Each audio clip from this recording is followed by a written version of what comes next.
Ladies, gentlemen, and genetic anomalies, what is happening? I hope you guys are having a fantastic day, and if not, I hope that today's stream makes your day at least a little bit better.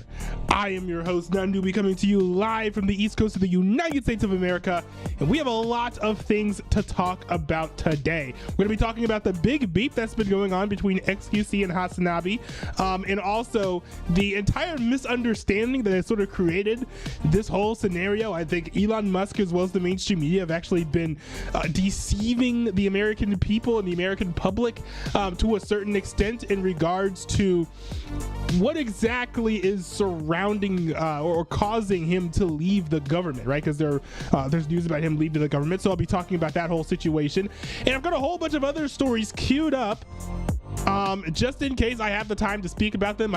This stream is going to be a little bit short, so I'll just see what I can get through. I'm not going to be able to get through everything, but I'll get through as much as I can. We've got this story here about a judge keeping Trump from ensuring that our elections are secure. That's me doing a little bit of punditry there. That's me being a little bit opinionated, but that is exactly what I'm here for. We've also got this Zero Hedge article about the housing market getting squeezed. This is not good. This is not a good sign of our economy. So I'll be taking a look at that as well. Plus, we have what's this guy's name? David Hogg, I believe. No, Ken Martin. Sorry, wrong DNC chair. I've got a DNC chair who gets a stern warning from some people who are not happy with how he's been moving and acting and stuff. And we've got a whole bunch of other stories here. We've got the Colombia protesters disappearing after some of them have been deported because they weren't citizens, and then they ran around trying to stir up anti-American sentiment. Can't really have that, so they got booted, and now all of the other protesters are quite scared. So we've got that to cover as well. There was a massive poll, looks like. I think this was done by NBC News in conjunction with Survey Monkey. So they kind of talked about how people feel about the presidential, how people feel about how things have been going since Donald Trump became president of the United States. So I'll be talking about that if I have the time. And then if we get through all of this stuff, then we've got a whole bunch of other videos to take a look at. We've got this video from Jason Whitlock. We've got this video from Bat McAfee. We got this video from Important Things of Great Importance. We've got this video from Ask America with Edgar. We've got this video from Lewis. We've got this video from David Pakman. All types of things to talk about on this stream. So hope you guys are ready for it. I know that I myself am looking forward to diving into these stories. Also, one thing I want to talk about before we start discussing all the stories that I have on my docket is a little bit of exciting news. This is for fans of the 9B Vlogs channel. Oh, I guess I should probably not set the exposure to be automatic, or maybe I should change that, adjust it manually, depending on how bright things are in my room. But I have finally set up my my camera mount that I got for my other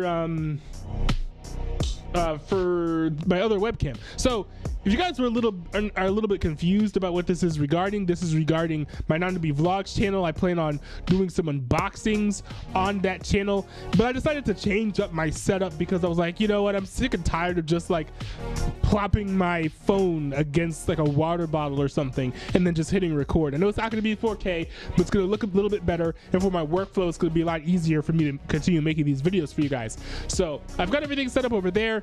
I will be doing unboxings from over there, and also there's some stuff from behind the scenes that I have finished doing, so I'm going to be able to pump out some like movie and TV show critique and review content relatively soon.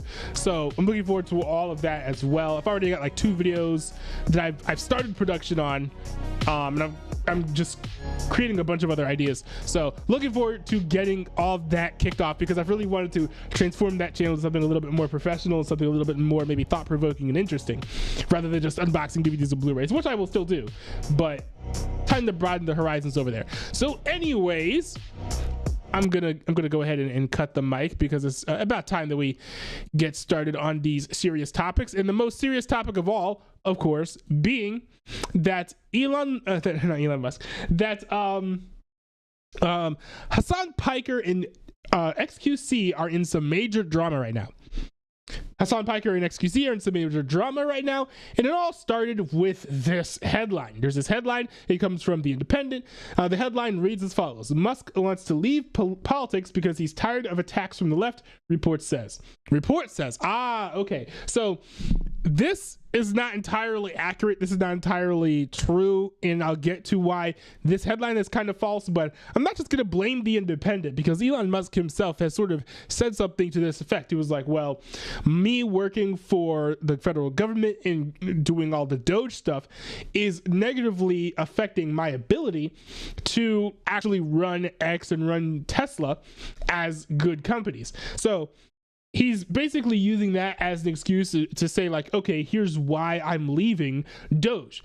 But that's not entirely the case. That's kind of false, but I'll get to that later. Now it's time to get to the beef. So this tweet, or Zeet or whatever, got posted, and it got some views, 25.9 million views. That ain't bad.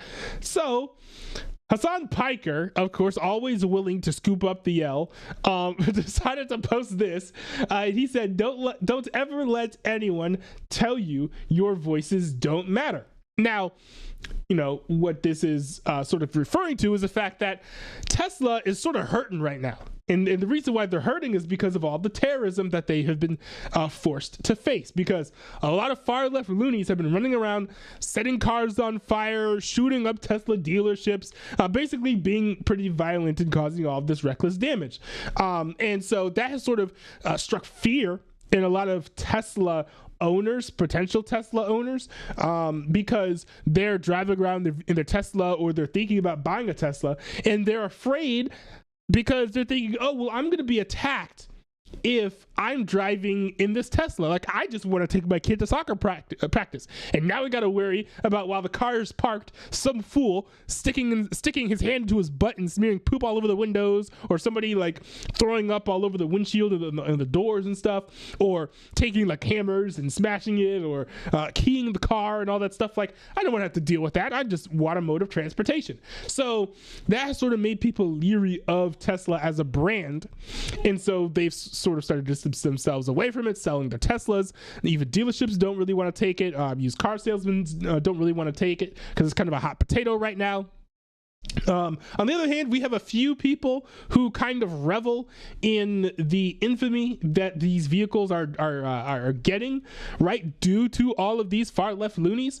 So we do have some folks who are buying Teslas, and then they're recording the crazy people going around attacking the vehicles and getting them arrested and stuff, which is something that's kind of cool to see, right? It's always nice to see these terrorists be brought to justice, but at the same time, it's like, it's the only reason you have a Tesla, to catch these criminals in the act. That kind of seems lame. Just get the car because the car is cool, or because you like the vehicle or whatever. Don't just get it to score political points on the internet. But hey, sometimes political points on the internet can make you a living. So can't really hate the player. I just hate the game. But moving on. XQC decided to quote tweet this abominable post from Hassan Piker by saying "voices," showing a picture of a bunch of Teslas on fire, right? Because this is fair, because Hassan is saying don't let anyone tell you your voices don't matter, but it's not voices that caused Tesla stock to tank so much. It was really the terrorism that was being inflicted upon owners of Teslas and upon Tesla dealerships. Now, make no mistake, right? People will be like, oh, nobody got hurt or whatever, so it can't be terrorism. Well, first of all, terrorism is not defined by whether or not someone gets hurt, right? Terrorism is defined by whether or not you're targeting civilians in an effect to instill fear upon them and affect political change or social change or whatever. And that's exactly what they're doing. These people are running around, setting cars on fire, keen cars in hopes that they will get people to stop supporting Elon Musk, and then that lack of support will drive Elon Musk away from being an ally to Donald Trump. That is terrorism. It's quite literally terrorism. And so XQC is rightly calling this out by saying these are not voices. This is violence, right? And so this is the most notorious person who has responded to XQC regarding this, where Presic says, why do you choose to, quote, retweet Hassan on something that he's objectively correct on instead of the thousands of actual moronic things he's posted, bro? Defended, I guess. You know, Presic is wrong. He took the L. He took the L in like a 53-minute long debate. That's now been posted on YouTube on the XQC Reacts channel, I believe, which is the best XQC channel, in my opinion. And XQC here said, violence equals voice. Look who's doing the defending now, which is like an absolute W. I think it's actually a human rights violation that XQC has not ratioed Hassan Piker yet. He has 148,000 likes on this one, and this one only has 70K. Kind of a shame. You know, I did my part. I did my fair share here, but kind of unfortunate that, you know, he wasn't able to run those numbers up, because I think, you know, ethically, of course, this is quite an epic ratio, right? Like, I think he kind of dunked on him pretty hard here. Like, these are not voices, bro. These are not voices. Now, all that drama aside, because the drama's kind of silly, you know, what sort of sparks headlines like this is this idea that Elon Musk can just sit and chill in the government for as long as he wants, and he only leaves when he wants to, so he's being forced out. Not so.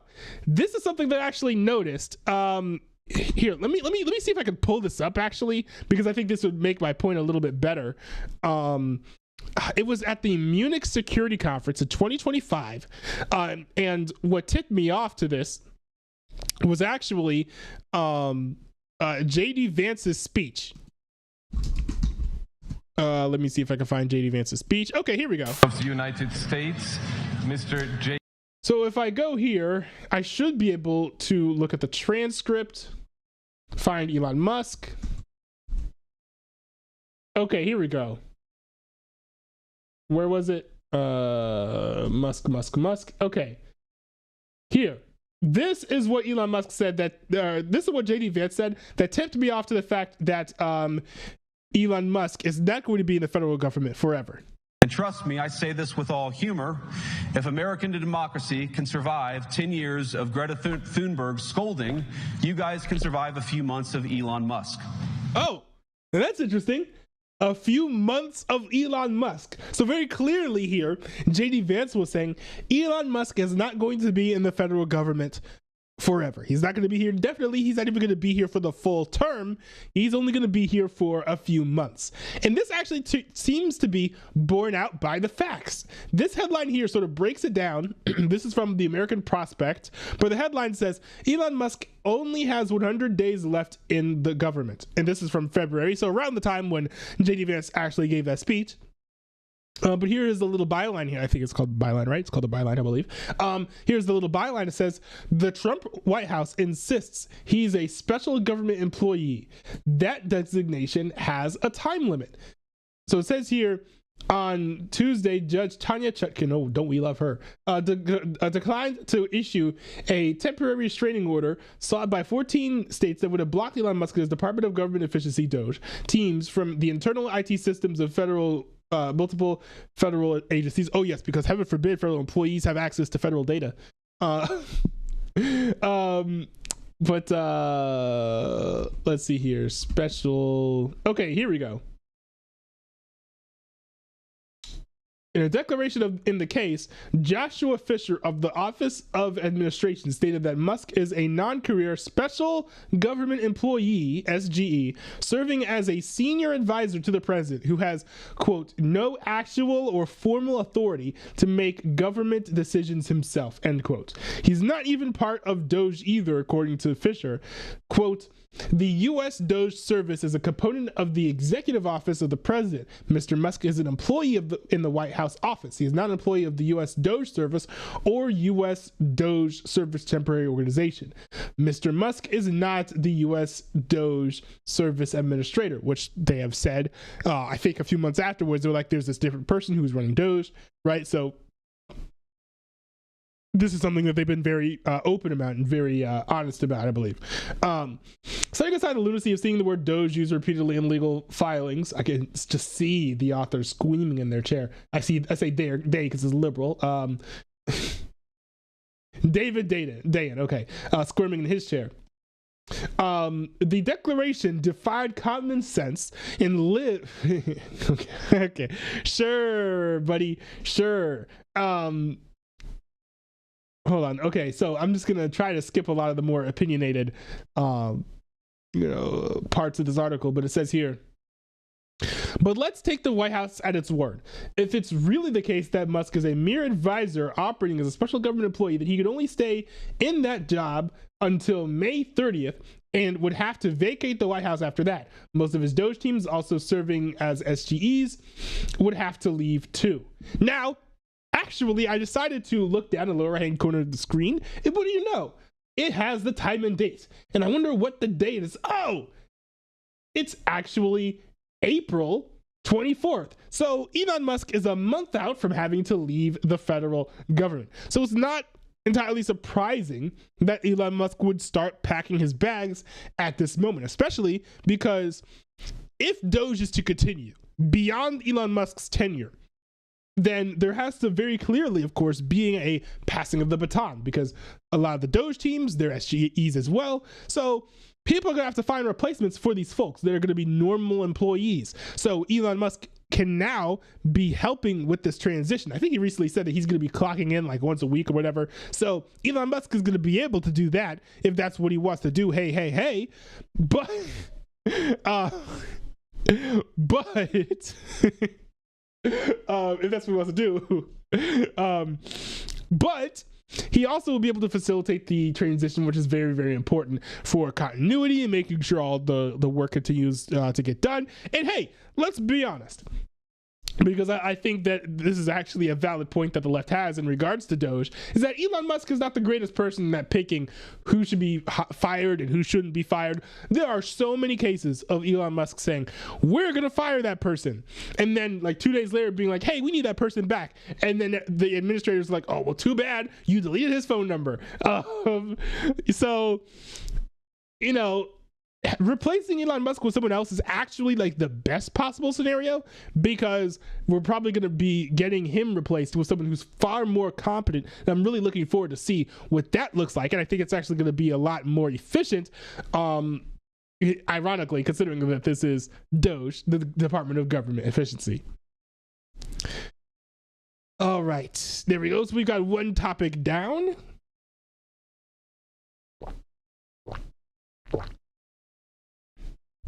Now let's see here. We've got some more topics to discuss.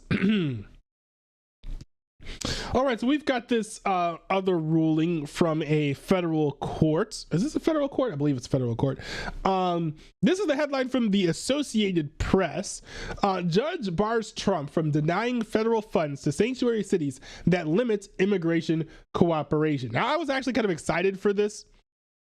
Because I was thinking, this would sort of force various states to abide by our immigration laws. But let's just read the article to see here what the details are in regards to why exactly this is a problem.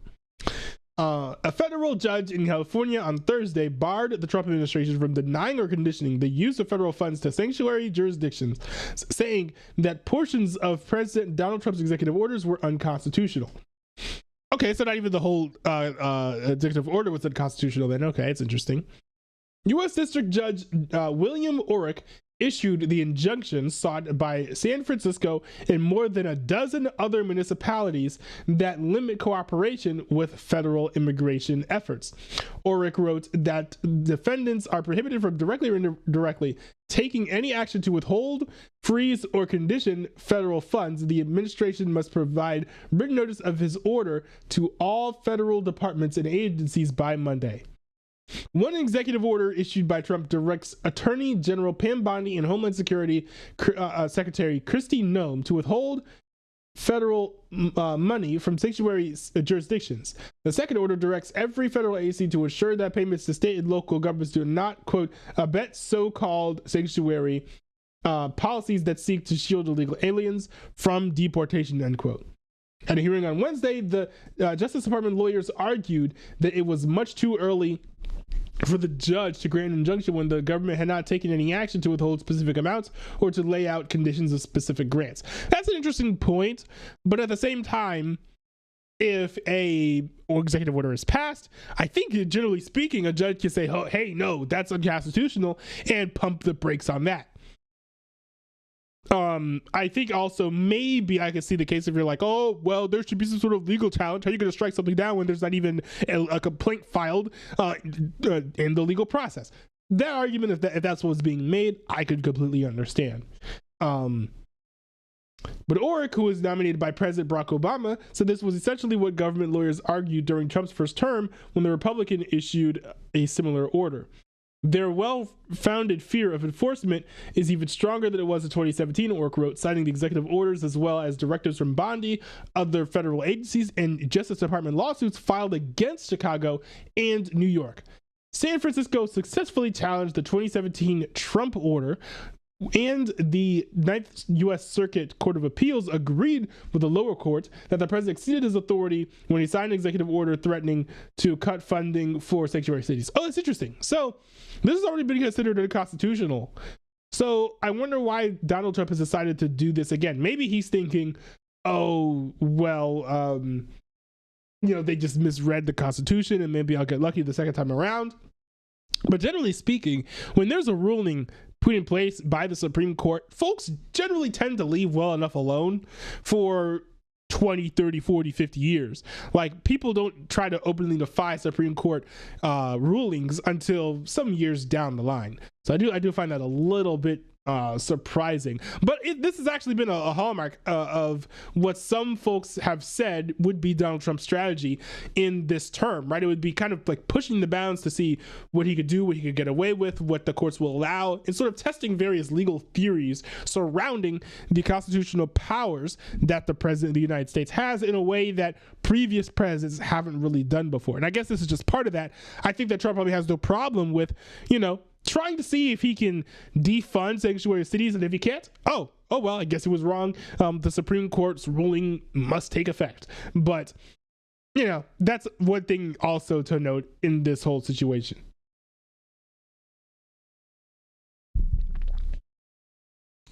Okay, so there's a whole paragraph here that I'm going to completely ignore. Here's another paragraph that I'm actually going to read. It's unclear if federal agencies will abide by the order. On Thursday, U.S. Transportation Secretary Sean Duffy issued a reminder to recipients of federal transportation funding that they are expected to follow federal law, including on immigration enforcement, or face potential consequences. The department did not immediately respond to an email seeking comment.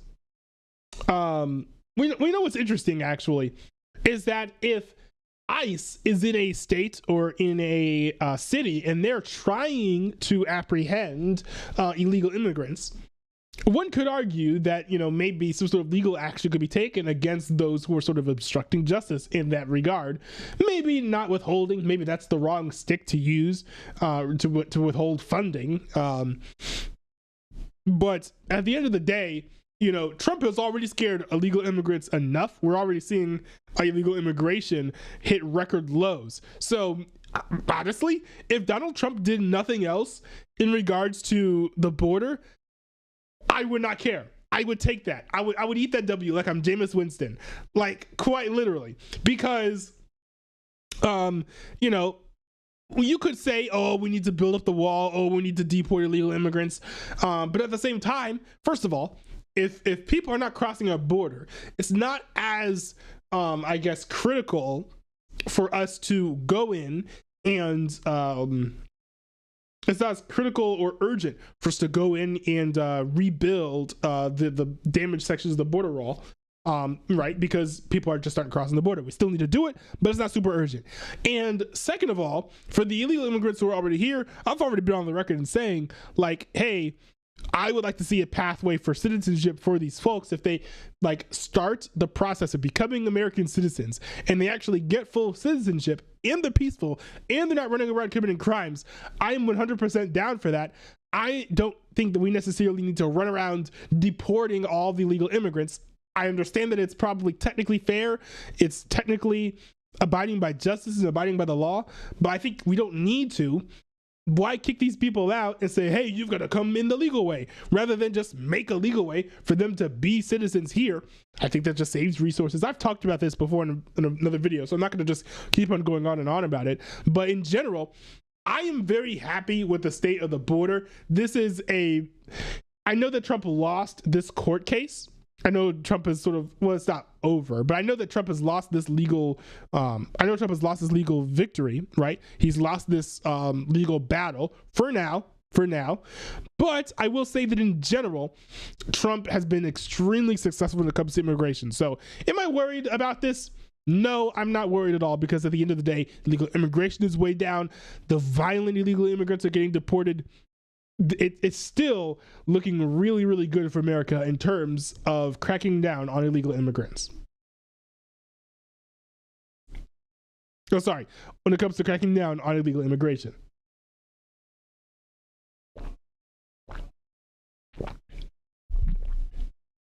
All right, we got the story here from Zero Hedge.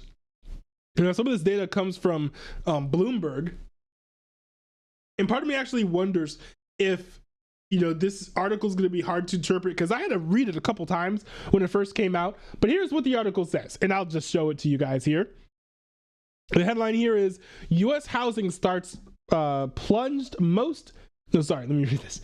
U.S. housing starts plunged most since COVID in March. And so there's this little chart here. It says, with home builder confidence languishing near COVID lockdown lows and mortgage rates rebounding higher, it should be no surprise that housing starts were expected to decline in March. However, the scale of the drop is dramatic, tumbling 11.4% month over month versus 5.4% expected. And so here we've got the cute little chart here. So we've got home builder confidence, which is the green line, which is sort of has stayed more or less steady, floating between 20 and 60 on this chart. And we've got home builder confidence, which is the red line, which has absolutely plummeted since 2020. So it says here, the monthly swings in housing starts recently have been wild, to say the least. Building permits rose 1.6% month over month, better than expected. Let's see here, on a SAAR basis, housing starts are back near COVID lockdown lows. The plunge in housing starts was dominated by 14% month over month collapse in single family home starts, the biggest drop since April 2020.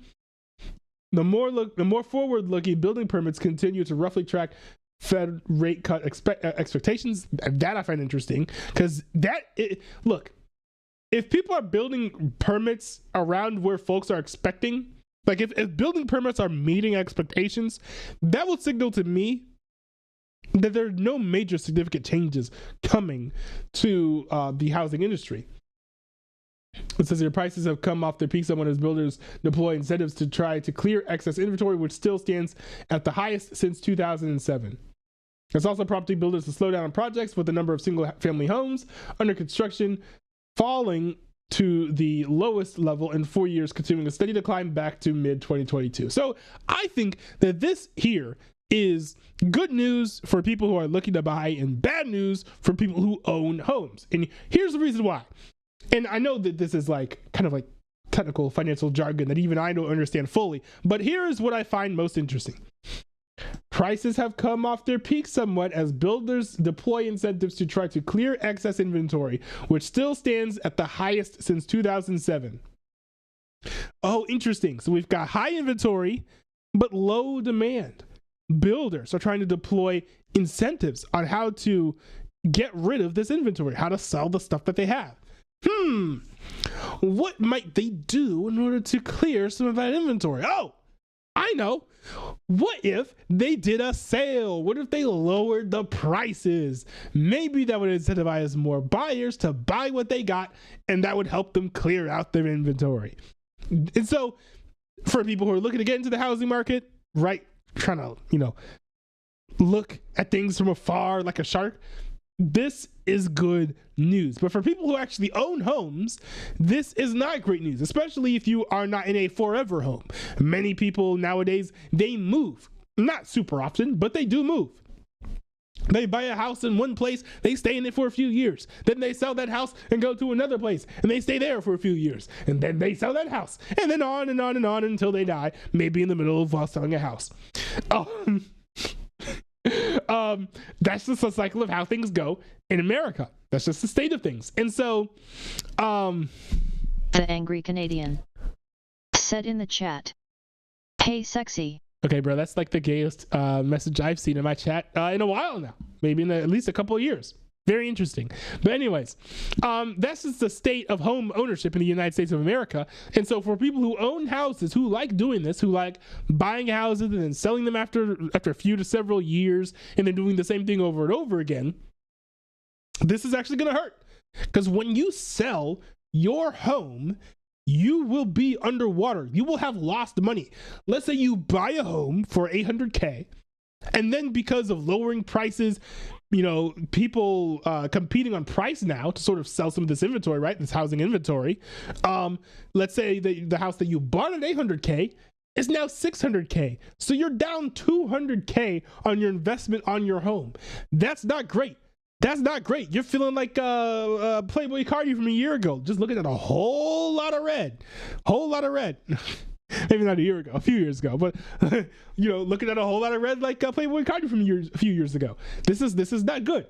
This is not great for people who own homes. But I think one of the best things about this is most people don't own homes at this point, so it's not going to hurt the majority of Americans. Now, it will hurt a lot of the folks who have invested heavily in the housing market, but at the same time, you know, land almost always appreciates. So I don't think these people will be like hurting or seeking to leave the industry.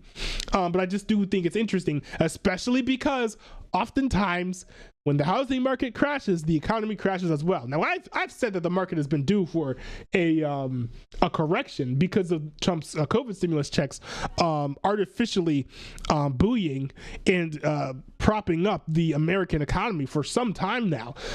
But things like this can very quickly trigger an economic recession, and things could go very downhill. And I think the worst part about this is there's actually nothing that Trump can do about this. I think maybe Fed rates can help or hurt this slightly, but at the end of the day, there's nothing that Trump can do. There's nothing Trump can do. There's nothing Trump can do to get rid of this this starvation for demand for houses that are at high prices. So the bubble's just gonna burst. People are going to buy houses again, and then the whole cycle that sort of has been sparked since 2008 is just going to keep on recycling.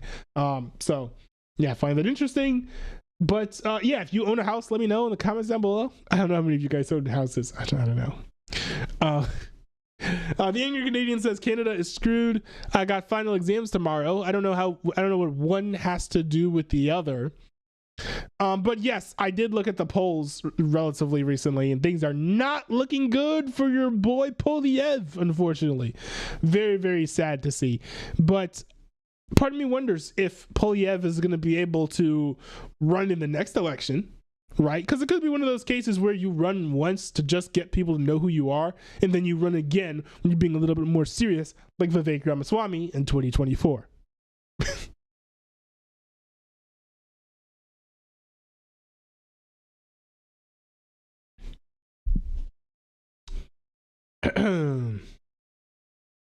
Let's see. I was going to react to this article from Fox News. It says the Democrats' vice chair gets ultimatum, stay neutral in primaries or step down from party leadership. But I think I'm going to replace this one with this video here from Asmongold TV. It says Democratic Party will go extinct soon. Party's over, guys. Oh, man. We've got this video here from Asmongold TV. This one is called Democratic Party Will Go Extinct Soon. I think this is in regards to a study, like a study or survey or poll that came out recently. Kind of interested to see what, I think, who was it? CNN who did this? Well, CNN's analysis of this is going to be and what Asmongold's thoughts on this are going to be as well. So this is nuts. Look at this. This to me is one of the most shocking pieces of poll data that I truthfully have seen this year, or maybe in any prior year. Really? Yes, really, because I want you to take a look. Cares more about the needs for people like you. You mentioned to Kate Ball, we got a tie even after this tariff war had already started. That's interesting. So we have, in 1994, 19% more people said that Democrats care about them than Republicans, right? Because you have to remember, by the way, Republicans are, I'm just going to be extremely reductive here, so if you get mad at me, that's your fault. But the Democratic Party is the feelings and emotions party, and the Republican Party is the facts and logic party. So it would be natural for the Democratic Party to get these very high numbers of people saying, oh, they care about me, because that's pretty much all the Democratic Party say. Oh, we care about you, we care about you, we care about the poor, whatever. We hate the rich, but we care about the poor, and all this stuff. We care about the minorities. We don't like white people, but we care about the minorities. That's the type of stuff that you hear from the Democratic Party all the time. And so, of course, with rhetoric like that, of course, you're going to see gains of 19%, but here's how things have gone. From 1994 to 2005, the Democrats had a 23% lead. Very nice, not bad. 2017, it dipped down to 13%, which is still pretty big. You know, it's almost halved, but it's still pretty big. And then taking it all the way down to now, it is tied, which is insane. Now, part of that is Donald Trump's rhetoric is also extremely emotional, so that's probably part of it. But still, it's actually kind of wild that the Republican Party is tied for the amount of American citizens who think that that party cares about them. Split between Democrats and Republicans on how people feel. This is wild. Which party this on cares CNN too. more for needs of people like you. And why is that so surprising? Because I want you to take a look at prior years. Democrats always lead on this question. Back in 2017, before the 2018 midterm. That's a crazy correction too. Like a plus 19, a plus 23 in terms of percentages. Think about a percentage. A 13% drop is nuts. Where's the 13% drop, my friend? Where's the 13% drop? Man, I wish I had a prop calculator so I could hold up and run the numbers for you, because that's a 10% drop, not a 13% drop. Oh, I see. So he's talking about till now. Okay, because we were looking at 2017. I thought he was talking about 2017. Never mind. Yeah, that's a 13% drop from 2017 to now. A 10% drop from 2005 to 2017. 13-point lead. 2005, a 23-point lead for Democrats. 1994, which was a big Republican year, a 19-point lead for Democrats. And now, all of a sudden, a tie? All of a sudden, the Democrats, who are the party of the people, no more. We get a tie on Well, I mean, also, to be fair, right, it makes sense because, like, Democrats are the college-educated ones, right? Republicans are the ones who are not. So when it comes to, like, the people, if we're going to say the people are folks who are like lower class with less levels of education, that's Republicans now. So of course it does kind of make sense that right, the people's class, which is a lower middle class or so, and folks with fewer or lower level of education, that those folks who are Republican would be looking at Republicans and Democrats and being like, hey, well, you know, the rhetoric for the Republicans resonates with me more than the rhetoric for the Democrats. Therefore, I feel like the Republicans care more about me than the Democrats. That's just kind of natural.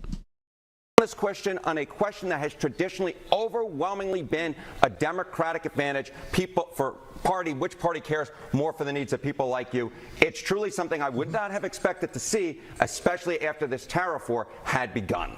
Where does it show that Republicans are making the most gains? Yeah, again, you talk about party of the people. Look at this. Cares for the needs of people like yourself. Look here, we got non-college, we got those with a college degree. Among those with a college degree, it's the same score.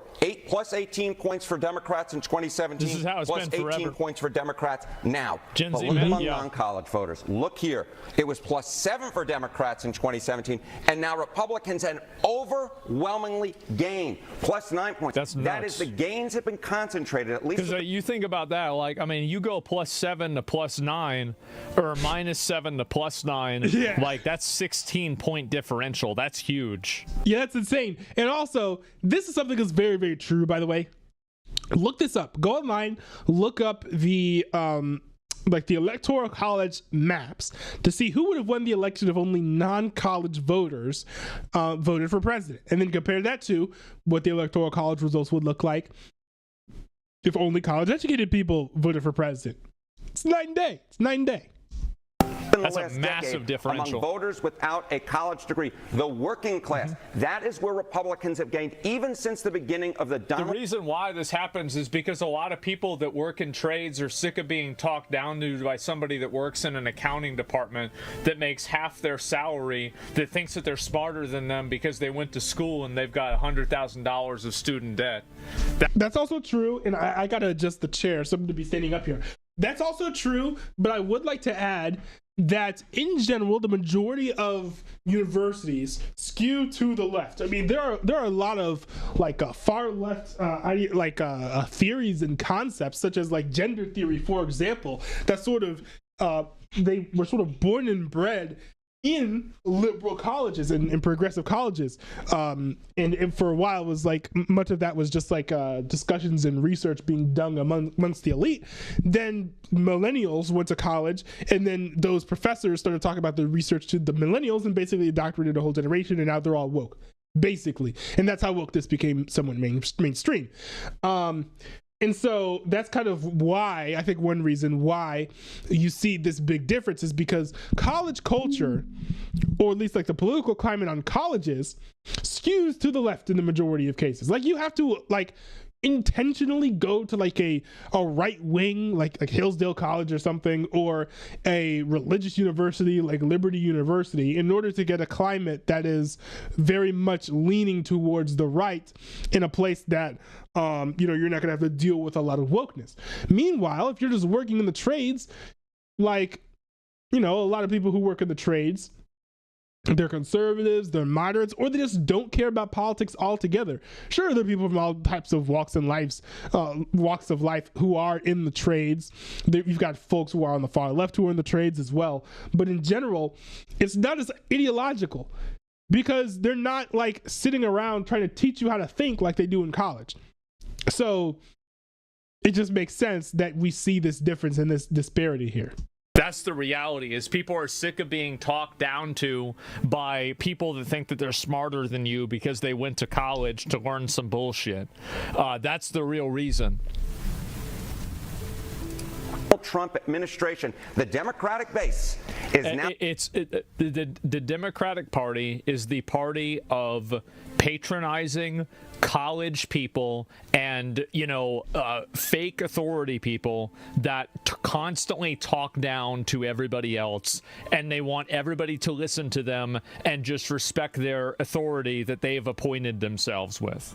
Yes, they're Karens, right? Yes, the party of Karens.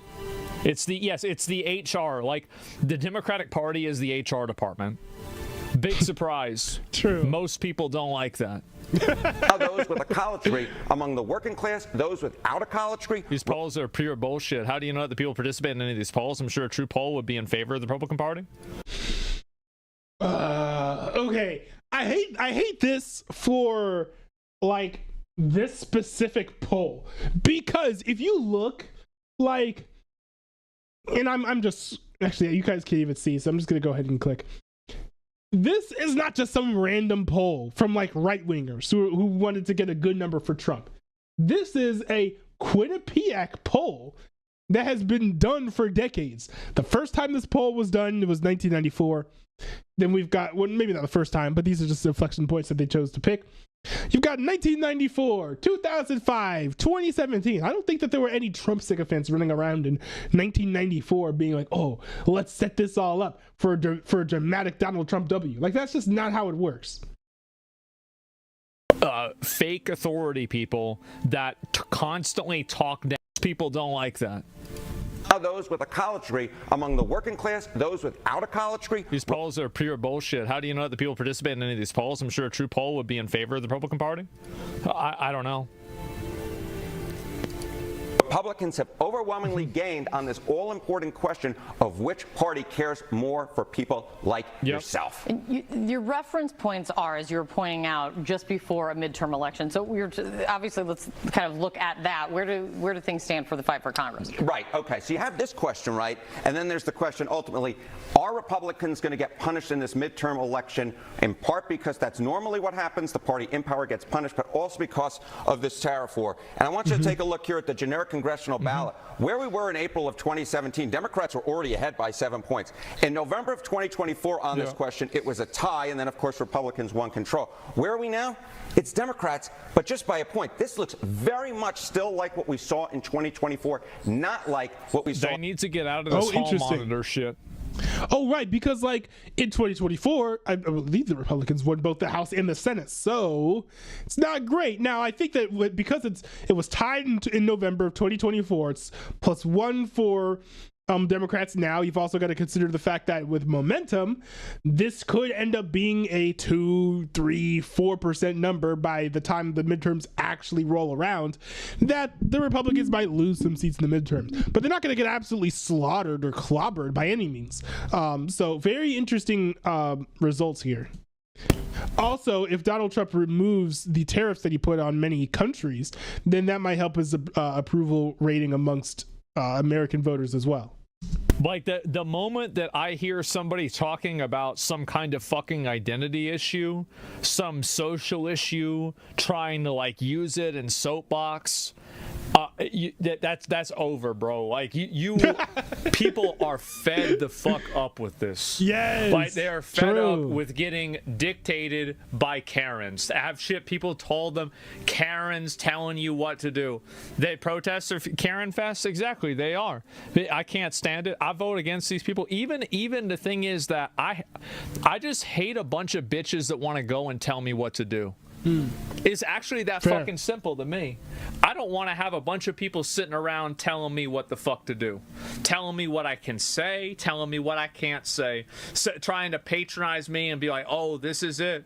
You're hey, Angry Canadian, do you want to, in like 5 minutes, do you want to hop on the stream for like 10 minutes? Because I do want to talk to you about what you think is going to happen with the Canadian election. If you don't have the time, that's fine. I myself am crunched for time, but I figured it'd be fun to talk with you for a little bit. Just figured I'd ask since I see you here in the chat. Oh, this is it.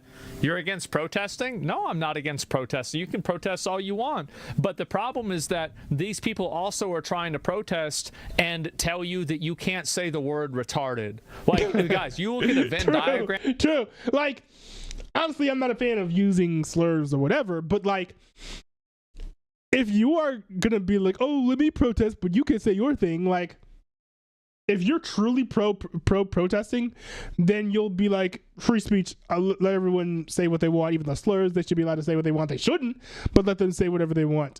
And there are just people around here tone policing and policing speech while holding like pretty abhorrent views, right?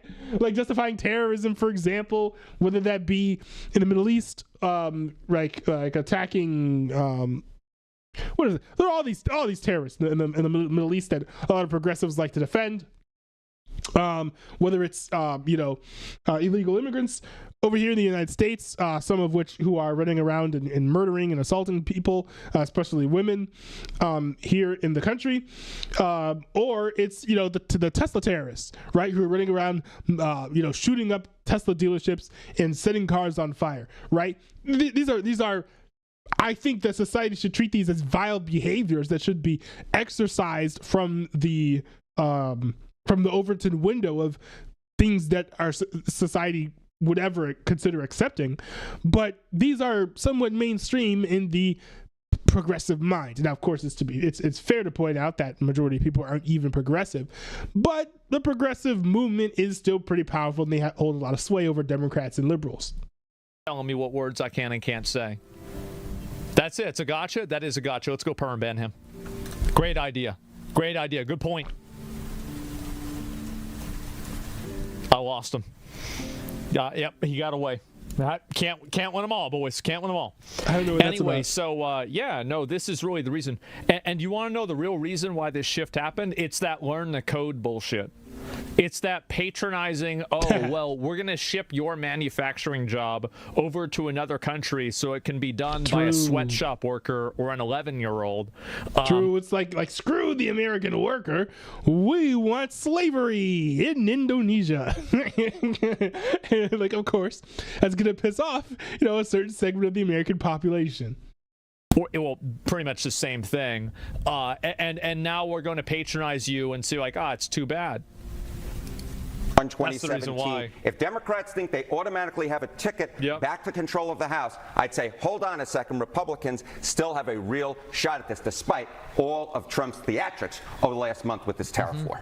There really is interesting information coming out in this that you're pulling out. Thank you, Harry. Thank you. I think it's interesting. Kate agrees. No, nobody thinks that the Democratic Party is out. This guy looks like he looks at these numbers all day long. He does all of this number crunching and creates all these polls and things, aggregates all the numbers, and day in, day out, he does these polls. He looks at the numbers, he calculates everything. He's like, oh man, interesting insights. And now finally, for the one time that CNN lets him on the air, he's like, yes, finally, I get to present my homework to the class. And now he's up there, he's all excited, he's all pumped up, he thinks he's Steve Kornacki or something. And then he's talking, and I don't know who the person is over there to his right, Kate Bourdain or whatever, I don't know. But she's like, oh, I find this very fascinating. He's like, yes, finally someone understands the genius and the insights and the fascinating nature of all of the numbers I have crunched over my months and months and months and toil and sweat that I have spent and expended when it comes to examining all of these numbers and generating these poll numbers and crunching them down so that they are somewhat consumable by the American public. Despite all of Trump's theatrics over the last month with this tariff war. There really is interesting information coming out in this that you're pulling out. Thank you, Harry. Thank you. I think it's interesting. Kate agrees. No, nobody thinks that the Democratic Party is out for workers whenever all they talk about is trans issues and shit like this.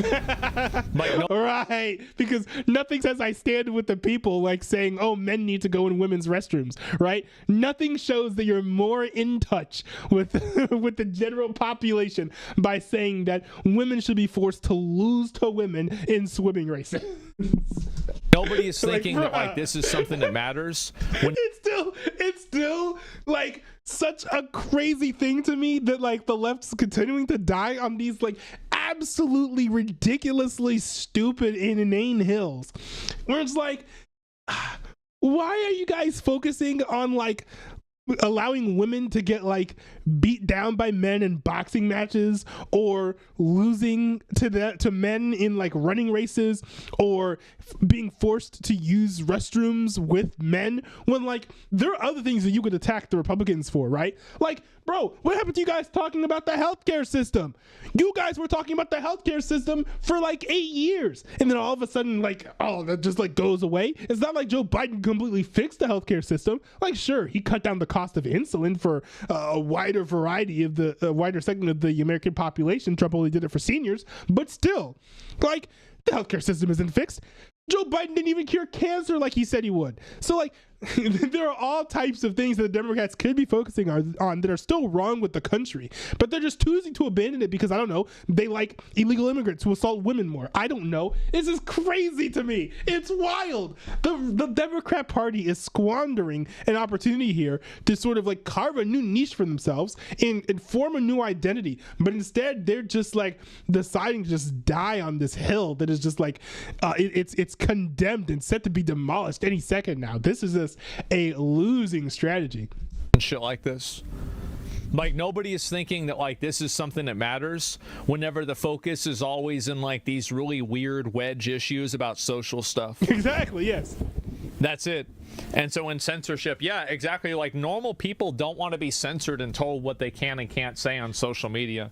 Normal people don't want to have... No, I mean, to be fair, I don't know why he's zeroing in on censorship, because I don't think any of these polls are about free speech.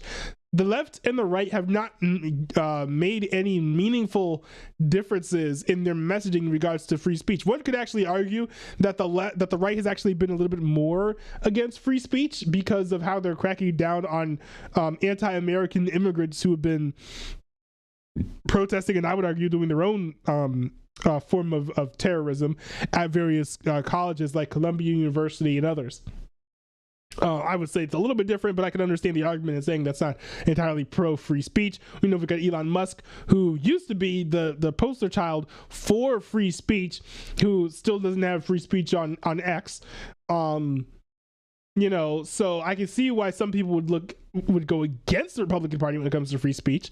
But, you know, I don't think that's what's really moving the needle here. I don't think people are going to be like, oh, I'm going to vote for Donald Trump because he supports free speech. Like, I don't think that was really part of anyone's calculus when it came to time to vote in the general election. Of their reality dictated to them by somebody who's decided that they are, that they understand reality better than they do. And you want to know the real reason why there's so much damage done to like that credibility is because of COVID. You can't spend 4 years saying or 2 years saying, oh, well, this is what the authorities say. You have to listen to the authorities. And then the authorities are constantly wrong. True. You can't. Or let's just not necessarily say that they're wrong. But it's like they kept changing their mind and changing the guidance to the point where it's like, from the outside looking in, I think a normal person would be like, oh, well, I mean, you don't know what you're talking about then. If you keep on changing what you're saying, how do I know you're not going to change what the guidance is going to be tomorrow, right? The science changes. I mean, come on, bro. Sure. You know, sure it does. Can't have that happen. Like if you spend 2 years. No, I'm not saying the science doesn't change. My point is that the science changing is not an excuse for changing your guidance on a virus that hasn't changed over the course of 2 weeks or 3 weeks or a month. You know what I mean? Constantly wrong. You can't have that happen. Like if you spend 2 years with that messaging, what ends up happening is people just stop believing it. That's it, 100%. Yeah, exactly. Democrats act too high and mighty. They do. They absolutely do. And it's that patronizing high and mighty shit. Yeah, they're crying wolf, and we know all the wolves are dead. That's true. And that's one thing I don't like about a lot of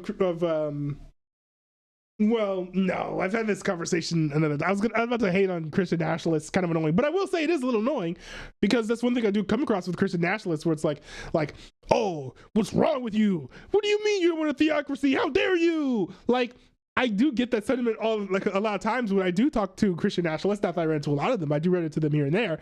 And it's like that sort of attitude is extremely off-putting. You know, you are not going to win any elections with a "what's wrong with you" attitude. Like, let's be real. Dead? Yeah, exactly. It boils down to an attitude problem. Democrats are in this position because they default to tolerant to crazies. Well, they advocate for them, right? Like the trans and sports shit. Like, I'm sorry, but like you can't tell me that you're the party of science when you want trans men to compete against women.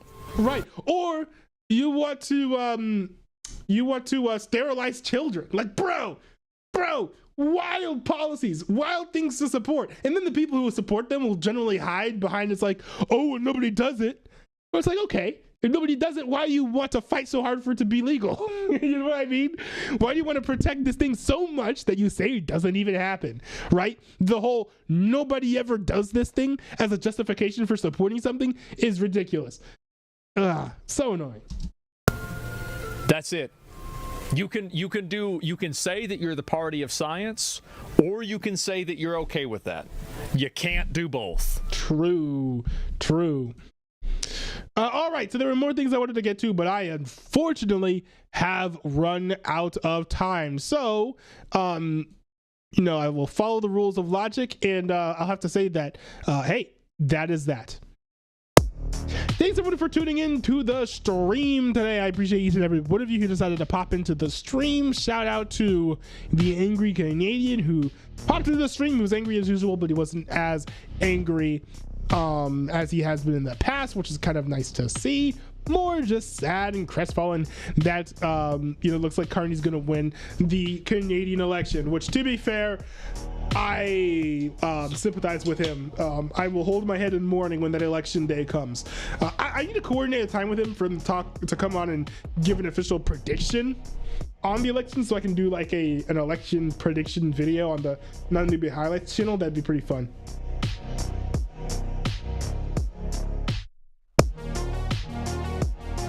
Bro, I'm digging this. By the way, if you're not super familiar with the music that I have chosen for my streams, this is Chassis by Qbox.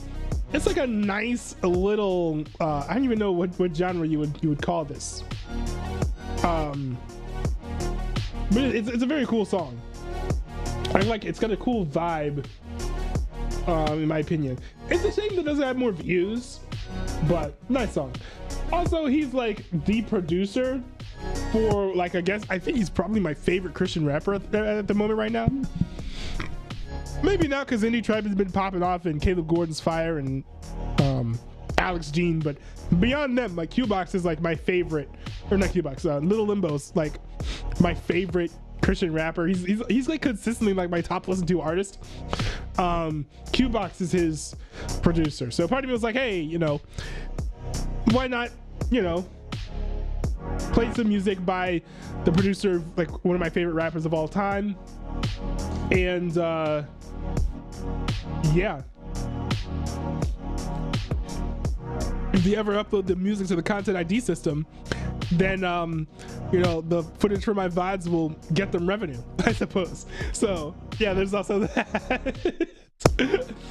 I know that's not like a good business model or strategy for me, but who cares? I'm really just doing this for fun anyways.